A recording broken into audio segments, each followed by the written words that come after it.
আসলে দূর থেকে অনেক দূর, বহুদূর পাহাড় নদী অনেক কিছু অতিক্রম করে এখনো কর্মীদের মধ্যে পৌঁছে যান আমাদের প্রাণপ্রিয় ডাক্তার নাজমুল হাসান ভাই। ওনার বলিষ্ঠ নেতৃত্বে আজ আমরা বাংলাদেশের টেকনাফ থেকে তেতুলিয়া পর্যন্ত সবাই আমরা আজকে এখানে সমবেত হতে পেরেছি। এই জন্য ওনাকে আমাদের বাংলাদেশ জাতীয়তাবাদী বাংলাদেশ ফোরাম ব্রিগেডের পক্ষ থেকে আন্তরিক মোবারকবাদ।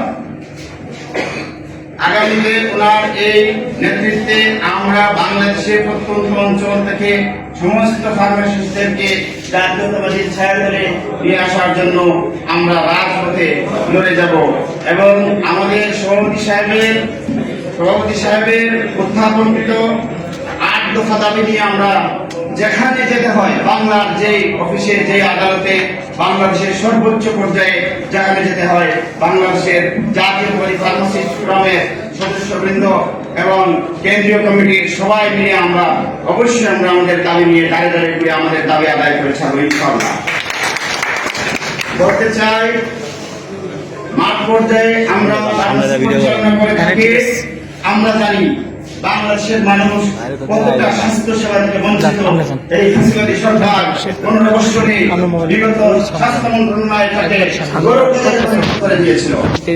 সেখানে কোনো নিয়ম নীতির পথকে না করে নিয়োগ বাণিজ্য থেকে শুরু করে আমাদের ব্যবসা বাণিজ্য কেন্দ্রাবাজি করে শুরু করে সাধারণ মানুষের মৌলিক যে অধিকার চিকিৎসা সেবা থেকে মানুষকে বঞ্চিত করেছে। আমরা ধিক্কার জানাই। আজ জনতা তাদের সঠিক বিচার করে তাদেরকে দেশ থেকে তাড়িয়ে দিয়েছে। ইনশাআল্লাহ আগামীতে কেউ যেন আমাদের এই দেশে স্বাস্থ্য খাত নিয়ে, মৌলিক অধিকার নিয়ে, মানুষের মৌলিক অধিকার নিয়ে যেন ছিনিমিনি খেলতে না পারে। বাংলাদেশ জাতীয়তাবাদী ফার্মাসিস্ট ফোরাম সিগারেট সর্বদা সচেতন এবং তাদেরকে আমরা প্রতিহত করতে প্রস্তুত। বলতে চাই, সিগারেট ফার্মাসিস্টদের বাংলাদেশের সকল কমিউনিটি ক্লিনিক শুরুতে নিয়োগ দিতে হবে। অবশ্যই নিয়োগ দিতে হবে। কেন দিতে হবে?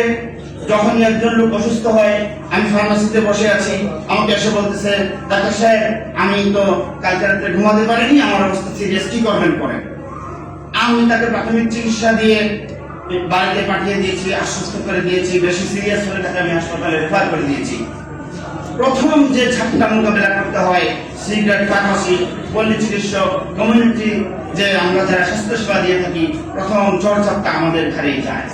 তার দ্বিতীয় স্টেপে হাসপাতাল মুক্তি হয় এবং অন্যান্য ব্যবস্থা তারা নিয়ে থাকে। সুতরাং আমাদেরকে সুবিধা দেওয়া মানে বাংলাদেশের আপন সাধারণ জনগণের চিকিৎসা সেবার প্রতি সেবার মান বাড়িয়ে দেওয়াকে বোঝানো হয়। আমি বলতে চাই, বাংলাদেশের সকল